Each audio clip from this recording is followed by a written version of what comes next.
This is Clayton Howe's Entertainment X. For this episode, I get to chat with Aaron Zigman. Aaron and I get down to the nitty-gritty of his beginnings with composing music all the way through working on The Notebook and so much more. Aaron has such a way of articulating the way he sees music, and we cover really quite literally everything. So I hope you enjoy this wide-ranging conversation with Aaron Zigman. Keep on keeping on. We're back. I'm Clayton Howe, and today with me is Aaron Zigman. Aaron, thank you for taking the time to chat with me today. Oh, I'm very honored to be here with you, Clayton. Thank you so much. Childhood dreams, were they about music? Great title for a song, by the way. My childhood dreams, of course, as somebody who has a very active nightlife, I'm a very vivid, an active dreamer. I can remember dreams from my childhood, actually. But with your question, what were your childhood dreams like growing up? I can kind of give you a few different perspective on a few different things, rather. So one of them was probably when I had to start performing recitals and all that stuff around probably, I would say, 7 to 8 years old. I used to have nightmares of knowing none of the music, especially if it was for four hands, or a fair amount of my recitals that age would be with another pianist, or by myself, and just completely having a nightmare about not knowing the material and not have done any practicing and completely failing. So it's kind of maybe a fearful dream. And then I used to have these dreams of, I was a big Trek head, Star Trek head when I was a kid. One of the reasons why I think what drew me into Star Trek so much was the music, written by Alexander Courage, who I used to think was, when I was little, I used to think it was Alexander Courage. The music was so impressionistic and Ravellian and had a Debussy quality to it. I always thought I thought he was French, but it was really Jack Courage, who did write the original Star Trek theme, and of course Jerry Goldsmith did most of the movies before he couldn't do them anymore, and it was like I said, it was Jack Courage became Jerry Goldsmith's main orchestrator for many years. So I didn't know Jack I think he was from New York. But anyway, my point being, I used to have dreams, getting to your question. I also remember having dreams of flying in the air. These were the best dreams, flying and jumping. Have you ever had jumping dreams where you jump up and you don't land for like 5 minutes? Those are the best. Those were like, and I used to have dreams of jumping and flying around the space or the sky with Captain Kirk or Spock, and we were like buddies. So I remember those very vividly, and so those were two kinds of dreams. One that was fearful of not doing well with my piano renditions or recitals that I was responsible for preparing for, and also my kind of fun and dreams that I wish would have never ended, like flying in the air and not landing and jumping for 8 minutes or even lasting 60 seconds in the air and being able to do that. So those were kind of, I don't know if that covers that area for you. Yes. Do you dream about music?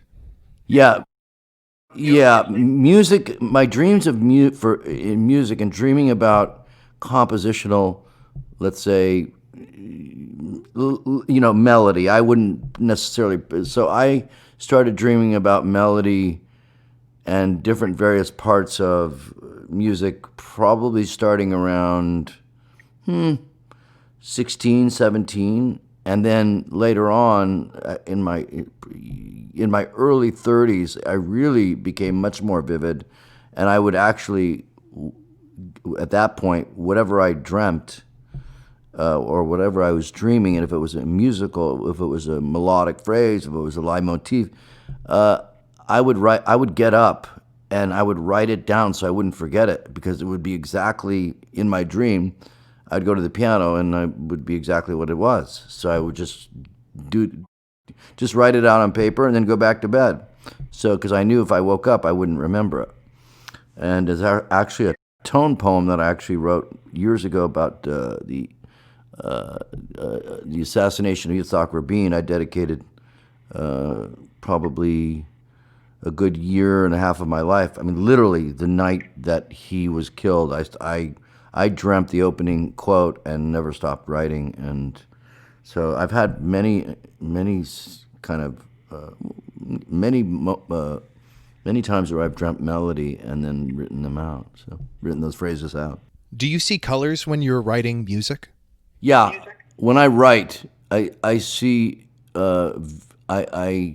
because when I sit at the piano and I'm writing, I don't necessarily, even though the piano is my mastered instrument, I don't see the piano as a piano per se when I'm playing, unless I'm just playing to play like bebop or some classical piece or whatever I'm doing, or just improvisation, and I just want to let it out, just play, which I do, fairly often, or late at night before I go to bed or something like that. I may do that, and if I feel it's something interesting, I'll just turn on my iPhone and just record it. But I don't see the piano as a piano. Whenever I sit down and play, I kind of, after a little bit of improvisation and it starts to formulate, I look at the piano as the orchestra, or whatever, in this case, whatever film I'm scoring, or if it's a concert piece I'm writing, it's usually what is the orchestra doing, and that comes from the piano. As we know, the piano is the all the registers and all the various nuances of the orchestra just exist in the piano schematic. So so that's kind of a. Do you see each octave as a different instrument? Yeah, I'll see where I'm at, and a lot of times, if I'm involved in the actual, I've already started a piece, let's say, for instance, whether it's for film or, like I said, concert, I'll see where I'm at key signature wise or key wise, and I'll look at where the lowest part of the orchestra is going to be most effective and where the highest part of the orchestra is going to be most effective. And if I'm thinking of a specific instrument, right, that it's going to be a integral voice in that schematic, then I will actually change keys and make it so that it's right. For instance, like if I think alto flute is going to be prevalent, then I want to make sure I'm in a key where nothing's really going to be going below A, below middle C or G sharp concert. So, and nothing higher than probably, D last line in the staff or something like that. So, and other instruments as well. So, but mainly from a tutti perspective, I like to look at the piano as, okay, it's gonna be its biggest moment here, and I'm gonna need the low end and I'm gonna need the high end to be effective. And as we both know, I can't take the highest part of the brass, which are the trumpets, and I can't take the lowest part of the brass, i.e. tuba or contrabass trombone or other instruments that I want it to be as effective as possible. So it just depends in a way of what I'm going after. First learning piano, was your mother your first teacher? If so, what did she teach you about discipline? Well, my mom was first of all, she was a great pianist in her own right.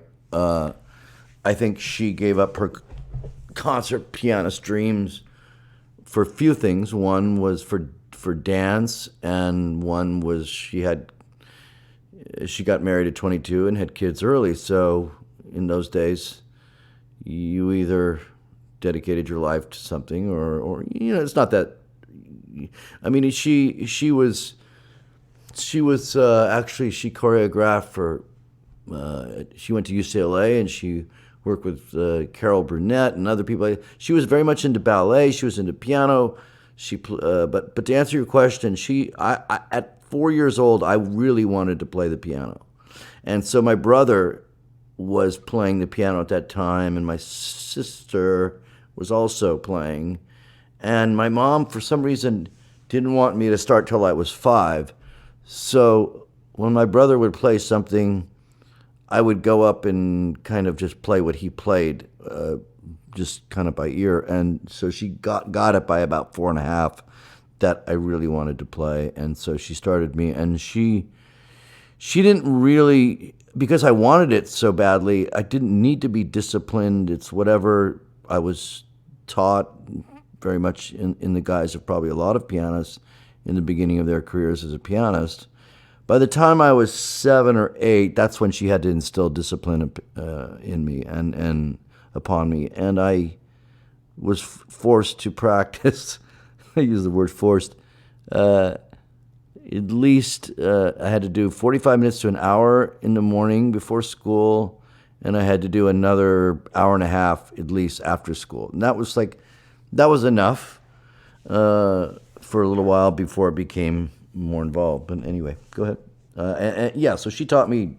She was she was the disciplinarian as far as piano is concerned in my musical life. And all my musical influences and all the musical genes come from her side of the family. How is that discipline translated into every project you've worked on since? I have to be disciplined.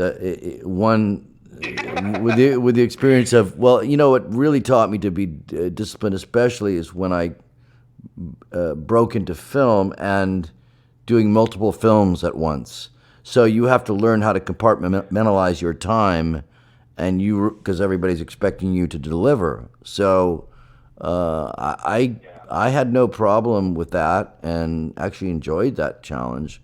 So I am definitely a disciplined person, especially, and I work probably not in every scenario, but I would say 75% of the time I work better with deadlines. Switching topics real quick, do you remember the first song you composed?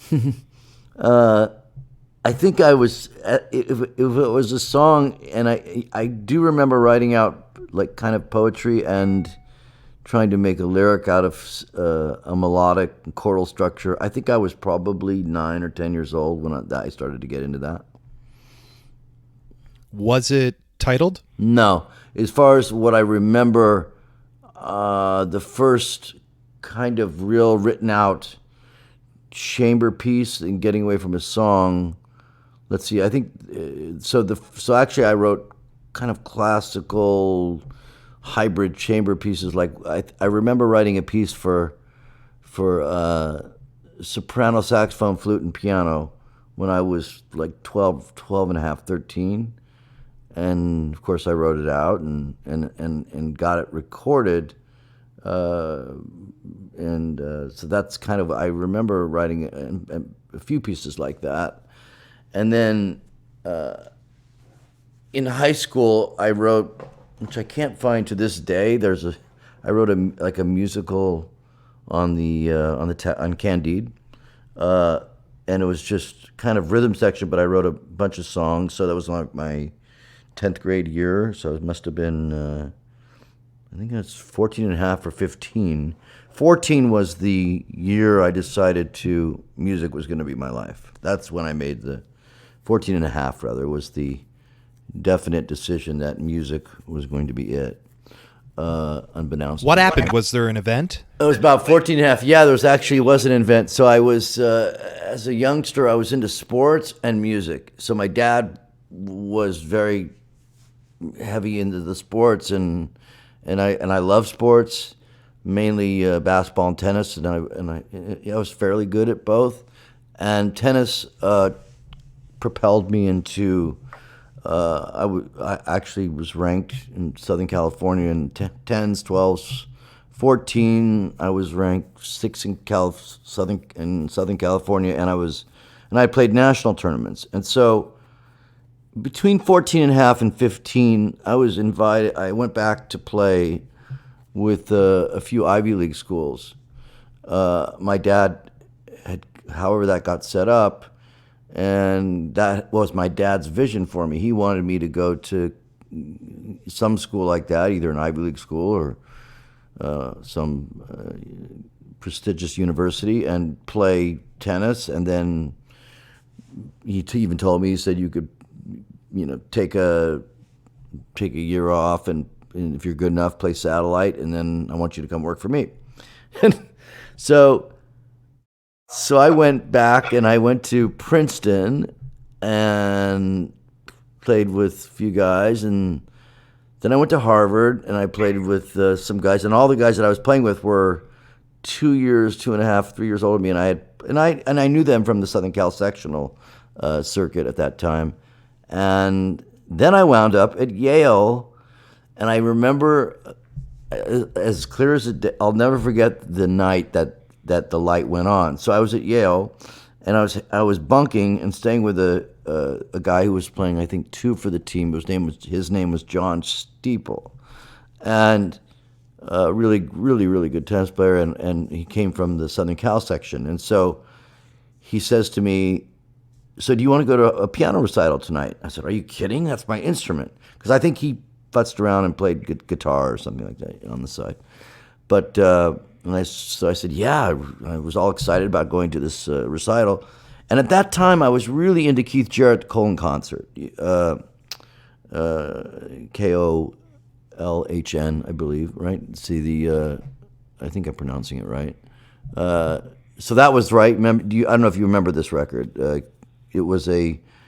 It's one of Keith Jarrett's pinnacle, incredible records where I believe it was just straight improv. It was a live concert of like 2 hours of improv.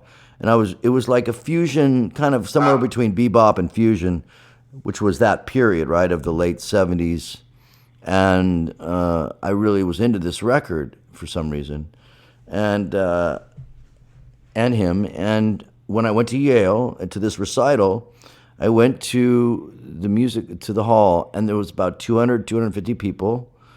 And on stage comes this guy, and he starts playing he's playing that record. He starts playing transcriptions from it. So he must have done the transcribing himself, or found some, because there are no known, I believe, transcriptions of that particular record.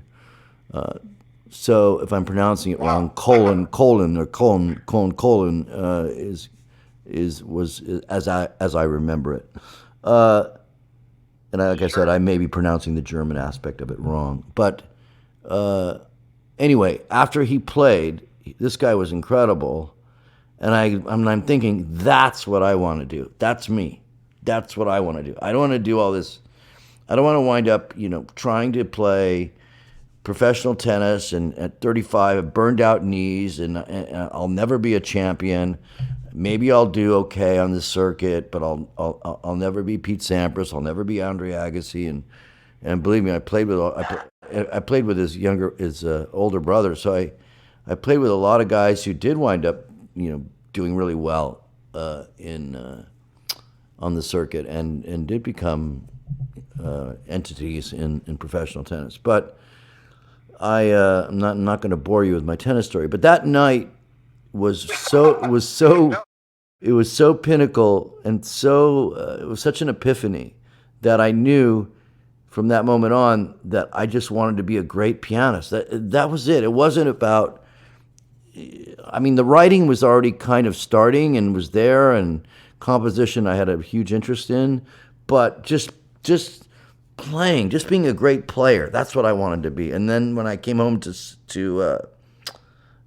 San Diego, which is where I'm from, since I knew that's what I wanted to do, whenever the joke was on my parents, or my dad mainly, was we were supposed to go to tennis practice every day after school, and I would tell the people that were giving me a ride, because I started to engage more teachers. And my mom did get me a jazz teacher aside from the 2 classical teachers I had, and one theory, one just wrote performance. And I found a few other guys that, because I worked in a music store, because I had to pay for things I wanted, like I wanted a Rhodes piano, that electric piano at the time, and an ARP Odyssey. I was really into Chick Corea too. When I was 12, I was into Chick Corea. Where Have I Known You Before? That whole Light as a Feather, by the way, that great album, amongst many great albums from him. And Now He Sings and Now He Sobs. And anyway, I would tell this particular person, or the mother that was taking all of us to tennis practice at a place called Morley Field, which is in San Diego. I said, just tell my mom I went, and I'll be home in time for dinner. And I would go downtown, work at this music store for 2-3 hours. Then I would study. I was taking lessons from a guy. I'm not going to mention his name, but I was taking lessons from a guy who had been in Herbie Hancock's band and was in downtown San Diego, and kind of, in a way, you could tell he was kind of down and out in a way, but he knew a lot. For some reason, he was a good bebop piano player, even though Herbie, of course, was Herbie. And so it was, I think this guy played in Herbie's band for a minute as a drummer, but he was also a great pianist. So he taught me a lot about bebop and angularity and just all kinds of, the way to approach jazz. And it was fascinating to me. So I was kind of hanging out with very interesting people when I was very young. And then there's some really great, like, I don't know if you ever heard of Nathan East, who I've played on a ton of records with when I was in my as a studio pianist. He's one of the best, of course, renowned bass players who came from San Diego. There were some great musicians that came from San Diego. George Deering, for instance, the guitar player, who's played on he's played on every Tommy Newman film pretty much in the last, and everybody else's film. I've been working with George for 20 years. He came from Escondido, which was part of San Diego. There was Peter Sprague, the guitarist. There was two pianists, Butch Lacey, and a guy I studied with named Rocky Slight. I mean, Rocky Slight was like a Bill Evans. He was just incredible. And to this day, I've been trying to find Rocky, and I have never been able, with luck, to find where he's at, because he was not only an incredible influence in my life, but an amazingly nice person, and cared about my musicality, if you will. So that gives you a bit of an insight into my young life, which was before I even made it up to LA, by the way. What was the decision to move to LA, and what was the decision to go into film scoring? Well, I wanted my decision to go to LA was geographic. I wanted to be, at that time, probably 15, 16. I was obviously paying attention to the credits on records, and one of my heroes at 16 was David Foster, who, as you know, was a seriously great pianist. And at that time, I was probably 16 and he was probably 30, or whatever he was. And and I just was like, I was listening to, like, for instance, one of my favorite records he made with the Tubes was Completion Backwards Principle. I mean, David was just a genius at record production. Not only that, he was also a great studio pianist as well. So I really didn't know him, and eventually I did wind up being managed by the same guys who managed him, Ned Shankman and Ron de Blasio, after I got my first pop hit. But I knew in order for me to go to LA, my ulterior motive was to go to UCLA. I pulled a geographic. I got accepted to UCLA at the end of my junior year in high school, so I knew I was set. And then all I did was just woodshed, because I wanted to break into the studio scene as a studio pianist and also synth programmer in Los Angeles. So, and that's what I did. And also as a songwriter at that time, which would be 1980. I believe I signed with Almo Irving in '84. I'm pretty sure, yeah, '84, and so I was, 21 years old, and I knew in order to have to be able to support myself, not just playing on records, but I had to have some form of also other consistent income. So what I did was I went in and made 3 or 4 demos of songs I wrote, and I kind of modeled them after, to the best of my ability, of like a David Foster production. And so I think it opened the doors for me, and the tunes were pretty good, pretty solid. And so Almo Irving, the publishing division of A&M at that time, Jerry Moss and Herb Alpert's label, which was their publishing, they had so many incredible writers at Almo Irving. It was comparative to the Brill Building in New York in a way, in a bit, because you had guys like Rod Temperton sign, Paul Williams, Brenda Russell, Steve Cropper, who I wound up playing with a lot. And so I became like the in-house guy who could write the charts for everybody's demos. So that kind of propelled me into the studio world. And then I started meeting more and more people. And in '85, I met Stuart Levine, who I wound up arranging for. He was a great producer. He did Holding Back the Years with Mick Hucknall. And not only that, he also produced a lot of the Crusaders records. And I was a big Joe Sample. Also, I forgot to mention, I was a big Joe Sample fan when I was 15, 16 as well, amongst Oscar Peterson and Art Tatum. I could go on and on.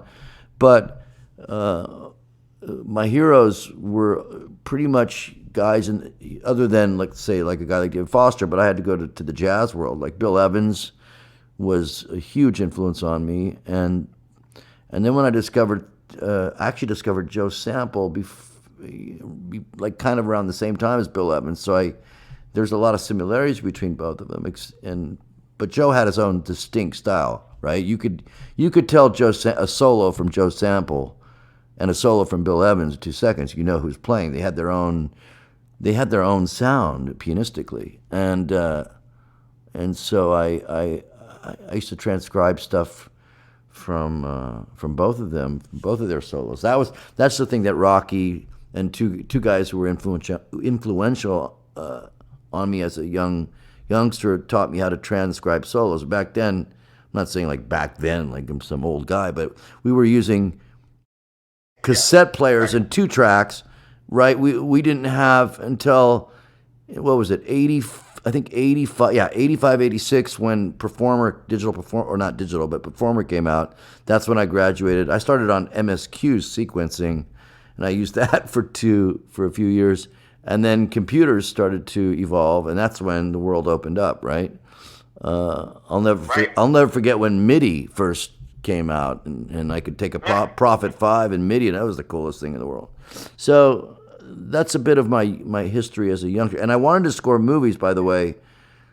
My cousin George Bassman on my mom's side, he really gave me a lot of education because he never went to conservatory. Neither did I. A lot of guys didn't. Jerry Goldsmith never went to conservatory. I think John Williams went to Juilliard for a minute, but he became a phenom pianist out an arranger out in California, and MGM. He was the MGM house pianist. I mean, he was the guy who played on all of Korngold's movies. And of course, we don't have to say anything more about John Williams. He's an incredible, and has been an incredible force for many years, and in my view, certainly as a tunesmith, the best film composer, one of them of my top 3 or 4 in the last 30, 40 years. So he certainly is an incredible force. And so I wanted to become a film composer when I felt I had complete command of the orchestra, which was about 26, 27 years old. I started writing string charts earlier, and I had a few hits as a string arranger, and and I did get offered some really big jobs. I learned later that you need to say yes whenever you got a big job, because if it was full orchestra, because you could always get somebody to answer a question. But I was always very truthful with myself and my own abilities.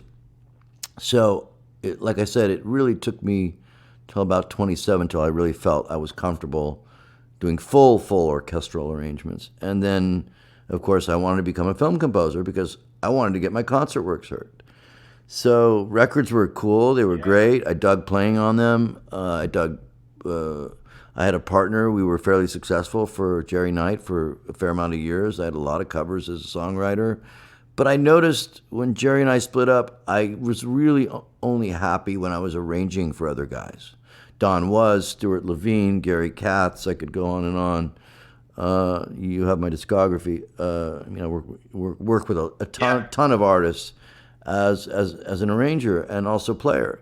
So, and I had fun doing both. When I didn't have the responsibility of producing a record, which was my first, I wanted to be a big-time producer, but unfortunately, or fortunately, I got typecasted in a certain world, and I felt that I was good. I wound up, they would let me arrange and play in these other alternative styles, but for some reason I couldn't break into the alternative world of producing, which I think you know what that means. And if I need to explain it, I will. I'd read that you worked on Mulan, Pocahontas, and The Birdcage. What was your connection with Disney, and what was your position in there? On Pocahontas, I believe it was, they wanted me to take an Alan Menken. I'm not sure if Stephen Schwartz was the lyricist or not, but it was an Alan Menken tune from Mulan. So I'm not, and I think it was from Mulan. No, it was Pocahontas. Excuse me. And they wanted me to take the Disney chart, so to speak, right? And they wanted me to make it a hip hop record. So, and the artist I do remember was John Cicada and Shawnice Wilson. And I have a lot of stories like that where I was asked to. And by the way, let me redact. I mean, not redact, but go back. I have a love for just all music. Anything that to me is good is good. It doesn't matter what style, what ethnicity, what where you think it comes from. I mean, I worked on tons of Latin records and R&B records, which was called R&B at that time, right? So, and all my influences. By the way, I had so many African American influences that were incredible. Like, I mean, David Williams, who's like, I don't know if you know, he was Quincy's. I mean, that's on Billie Jean, all those hip guitar lines. That's David Williams. That is David Williams. He came up with those lines for the most part, unless there was a tune that Rod Temperton wrote that Dave was playing on, and Rod had a specific line. And Rod was very, very, very, very, very specific about his arrangements and his demos. He was, and sadly, we lost Rod Temperton a few years ago. But I had Jerry Knight and I both were signed at Almo, and we wrote "Crush on You." We had a lot of success together, and then sadly, Jerry got cancer and died. And then when he died, I just didn't really have that get up and go to want to produce records anymore. I did one record, I remember, and it was one of my best records I'd ever made. I did 3 tracks on an artist. I don't need to name the artist, and it was for I don't need to name the label or the A&R person either, which I won't. And it was literally, I remember going over to Stuart Levine's house and playing him this record. He goes, "Zig," people used to call me Zig or Ziggy, whatever. "This is the best record you've made." And it got shelved for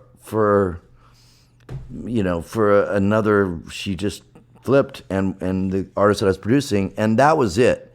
When that record didn't hit and didn't go, and it being my best work, because it was like really like it was just really some of the best vocals I'd ever done, and whatever. Anyway, after that, I said, I'm done.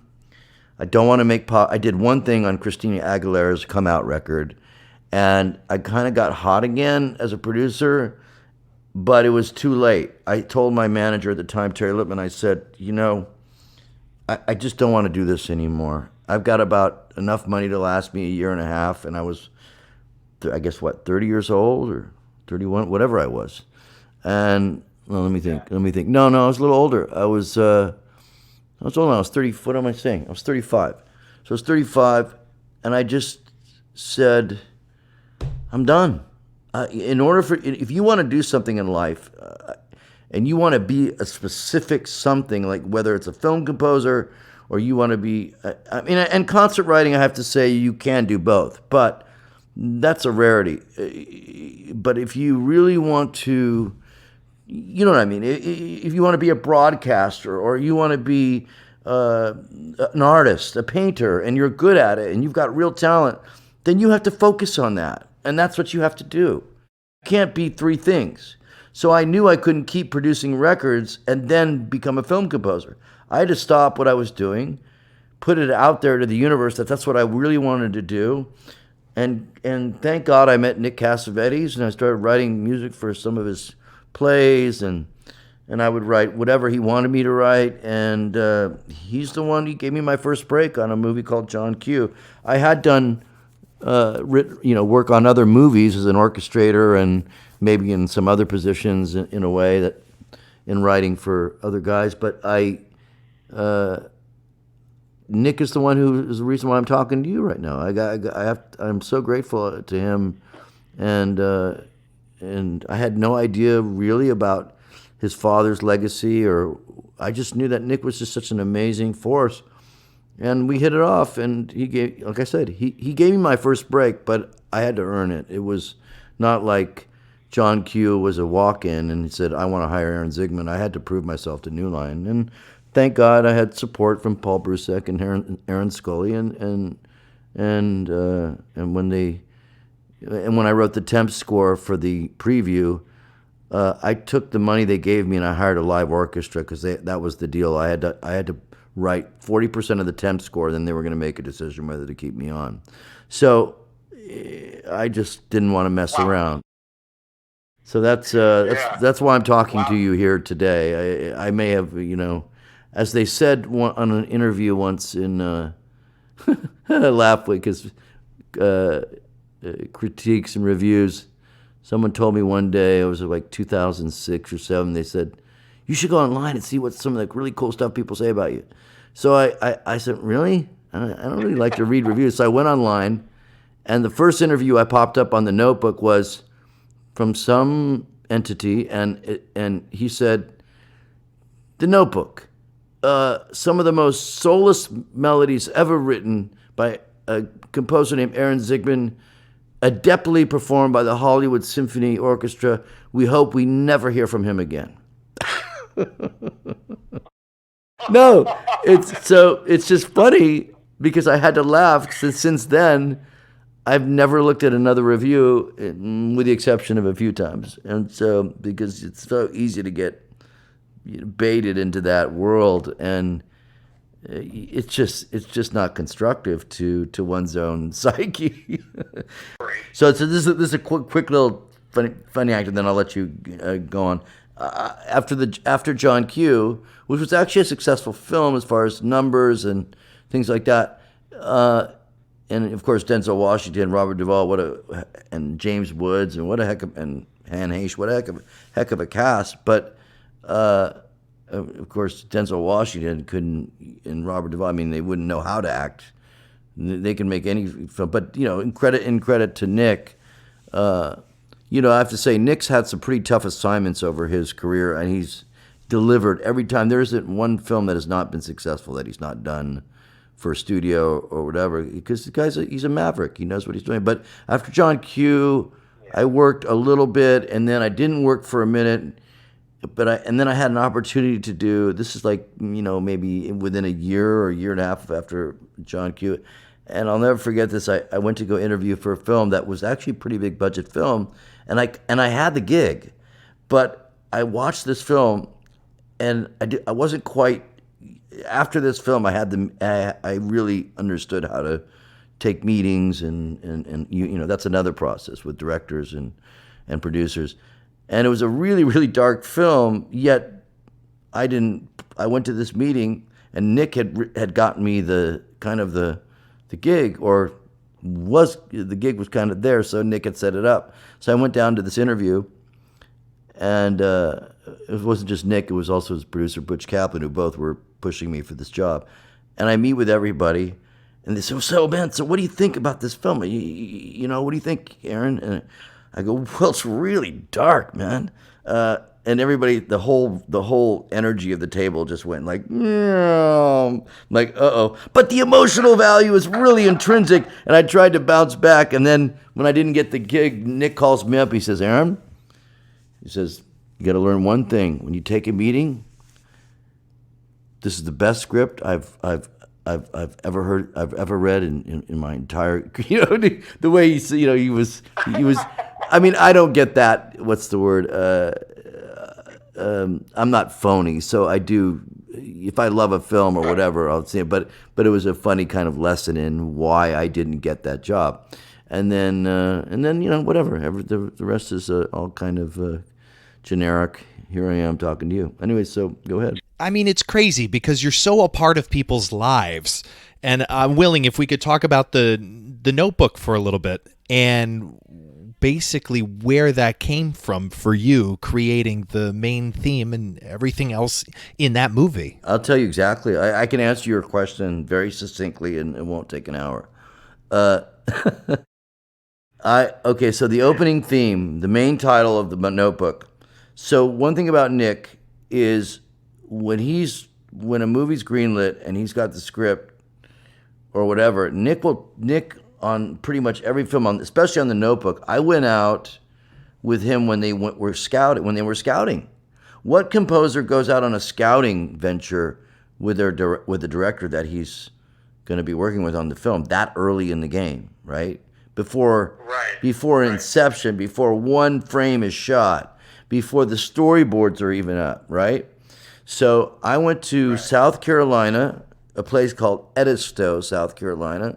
I was with Nick Cassavetes, one of the producers, and maybe one of the line producers. So they were looking for Young Allie's house, which would have been an old style architecturally, just huge mansion that would have been probably dated back to the 1880s, 90s, or whatever, or early 20th century. Because this takes place in the 1930s, right? So, and 40s, and so we had like 3 or 4 paddle boats, and I'm not kidding. I went into the most. It was like being in Disneyland times 8,000. It was like being in a Monet painting. And so my first experience, it was early summer, and we paddled out. It must have been a mile. And then back. It was a total about close to a mile. It was a good 350, 400 acres. This property. So I was like so moved by the landscape. I started taking pictures, and when I got home to L.A., I put those pictures on my piano, and I wrote that theme. I wrote the opening theme, and then. They were set to start shooting in about 2 months. So I sent the opening titles to Nick. It was when my original draft was about 4.5 minutes long, and I think it got cut down to about just under 3 or 2.5 to 3 minutes. But it was basically the same thing. And just solo piano, and I just sent out the solo piano version. Now I had always intended on orchestrating it, at least putting some type of string, just beds and a little movement with the chord changes. I always wanted to do that so badly. And when I came out to my first visit to see Nick on the set, he says, "Come here, I got a surprise for you." And he came in, I went into a tent, and they had these monitors, and he showed me that he just took that piece and he edited it to the opening titles. So that's one of the few experiences I've had where, I don't know if you know this about Ennio Morricone, but a lot of Ennio Morricone stuff has been written and edited to the film, and a lot of it he's written to the film, but there's been both. In my experience with The Notebook, is that particular piece of music was not, I didn't write to picture. Nick just took it and took it as a, kind of like what Quentin Tarantino does to all of his musical stuff. He uses other scores and other sound bites, and he's such a genius and does different. I'm not saying that my piece was genius. I'm just saying his approach. So Nick took that opposite approach of taking the music and making the pictorial work with the music rather than the other way around. And I didn't, so that's how that evolved. That's the answer to how the opening title happened. And by the way, there's only one pencil draft that exists of that. I found it, I think, a few years ago. I didn't know I even had it because it's not in my main score of the, I have the score, obviously. I orchestrated that movie. I orchestrated the entire film. It's all in my pencil. So I gave it to actually Erin Scully, who's head of New Line, who was the head of music, and that was her movie at that time, and we're such good friends, and so I gave her the only existing pencil sketch of that theme about 2.5 years ago as a present, 3 years as a present. So I don't have it anymore, but that's amazing because it just came to you. Does it always come to you, or do you sometimes have to find inspiration elsewhere? If it's landscape driven, I've done this on probably at least of my 60 plus films. I've done this at least on 15, maybe 20 films where if there's landscape or I felt being on set was important to feel the vibe, and I was hired early on, then I would say, to be fair, 10 to 15 films I've written things either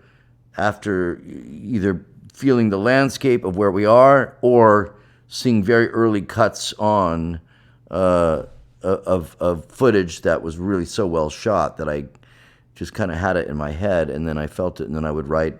I like to write overtures, if you will, Clay. I like to write, if the movie can take it. Now, I'm doing a drama now.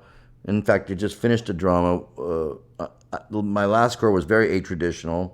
I did a film that's all about the bias of the LGBT community with an incredible female director named Lisa Donato. And we just finished a film called Gossamer Folds. And it was really so well done, and it's an atraditional score. And then I'm getting ready to do another film, also an atraditional score called "Who Are You People" with Emma Horvath. And I love doing atraditional scores. I like both. Most people consider me traditional, orchestral-driven, tunesmith type of person, but I like writing kind of the unobvious too. So I'm very grateful that I'm having a chance now to, even in these horrible times, and of course, my heart goes out to everybody in the world and all the writers and all the performers, especially the musicians, especially us who cannot, we can't assemble an orchestra. I mean, there's few things going on in Germany and Vienna, but for all my family here in LA and everybody, my heart goes out to these incredible, talented people that without them, none of these great scores that you hear from other composers would be even possible. And that's really what makes, right? The power of numbers. It's interesting when I got into film scoring, I as opposed to record production. Of course, you learn to put your ego down, but in film scoring, you have to have so little ego, and yet you have to have conviction because you're an artist. So it's a fine line, right? But I'll never forget the day I sat in especially with New Line, and my first film, John Q, and I was with these 30. I'm sitting in a room, and I'm thinking to myself, finally, I don't even think I'm even close to this, being the smartest person here.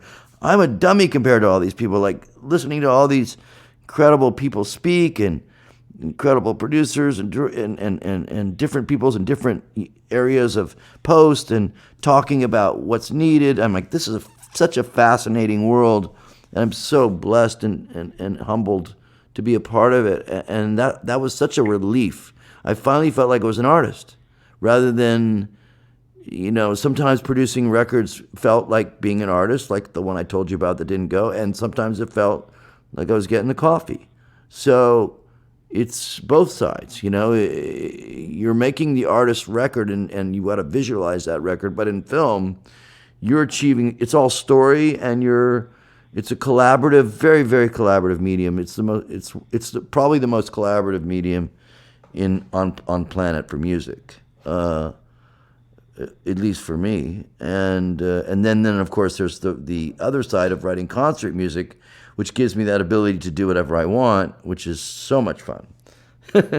So as well. So there's just so much diversity in your work. I mean, it's so wide ranging. Yeah, it was fun to go from like the Notebook to Alpha Dog, where it became like a score writing dupes of some of our great artists of the day, like Trent Reznor, and kind of having Downward Spiral temped and having to cop that, or a Bowie thing, or Black Sabbath. I mean, Nick must have temped 25 different songs in that movie, and I had to cop them all, and because the budget didn't allow for a lot of them to be used.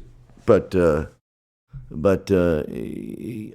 since of my background, I could do that, and believe me, those are actually the hardest scores, because you're working with bands in different genres of music, including rap, in that movie, and so I had different teams, and if Nick wanted to change something, I got to bring the team back in conjunction with my direction, but it's much more complex than just sitting at the piano and or with samples and with a few guys and just churning out an traditional score or an orchestral score, right? Wow, I feel like we could just go for another hour or so. But I am curious, when you lose focus, is there any way that you get back on track? Do you lose focus? I rarely lose focus. I don't have writer's block. I never have that issue, and I don't think I've ever had it.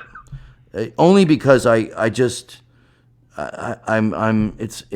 don't mean to say this as somebody coming from an arrogant place. It's just that I know that there's always a way to solve a problem, and so my brain will always go to another solution, and then do I surprise myself with some of the melodic lines and songs I've come up with? I think everything for me comes from a natural state, so I don't think that anything is forced, i.e.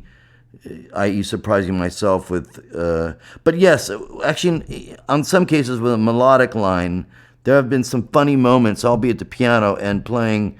It's only happened a few times, but all of a sudden, my left pinky slipped to a different note or something. I'm like, that's actually pretty cool, but it was totally by accident. So, and then you asked me when am I at my best?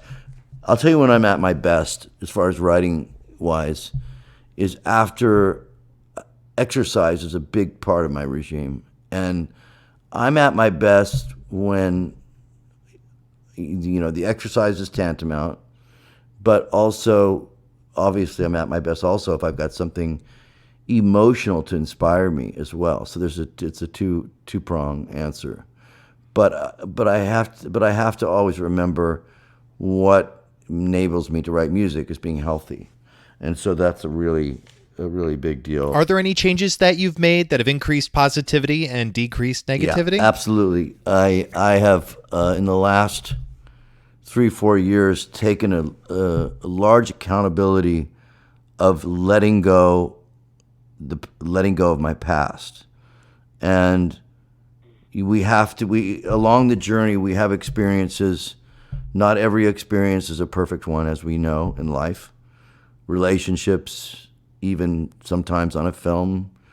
I'm not perfect. I try to be a Jedi master, but I have failed at times.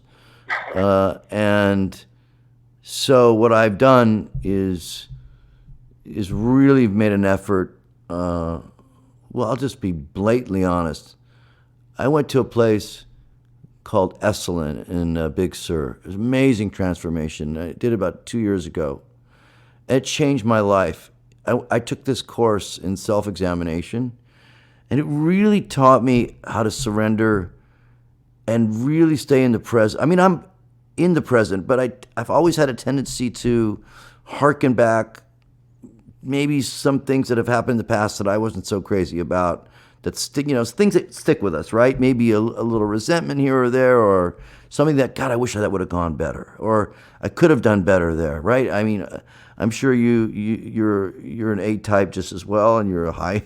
you try to do the best. We all try to do the best we can, whether we're A type, and sometimes we just feel like we didn't. So the best thing to do is for me, I've had to let go of those times, and I look at the positive side of things as staying in the present, visualizing the future, and seeing what I want, and then and just sending out love to the universe. That's a daily ritual for me, and just letting go and not trying to force anything. That's the positive side. The negative side is holding on to things that are not productive. And when we let go of those, and we finally do, I think we see more opportunities that come, not just with things that, the opportunities that bring us a widget, but opportunities that bring us something, a better relationship, a better symbiosis between a person maybe that you didn't have and that you have now, or whatever it may be. With that theme, and it can be unrelated to that theme, is there a word or a phrase that you would have put on a billboard for millions of people to see? Love. Love. I mean, I would say before love, kindness, because kindness is the first action that takes you to love. And I think now more than ever, we need kindness.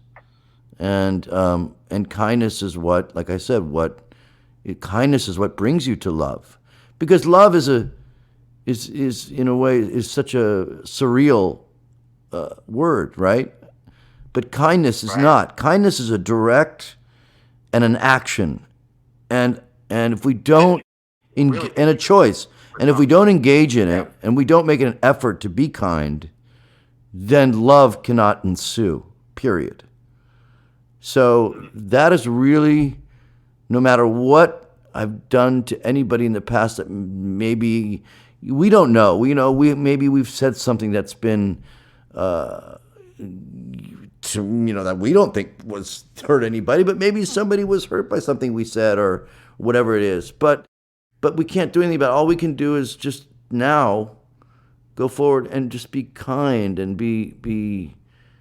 For me, I'm speaking for myself, but I'm also speaking what's going on in the world is that and so many people are showing it, by the way, all of these people that are helping other people. I mean, especially with COVID and these people on the front lines. And I'm not going to make this a We Are the World chat right now, but it is so tantamount that we need every human being needs to feel like they're important, like they mean something, and kindness.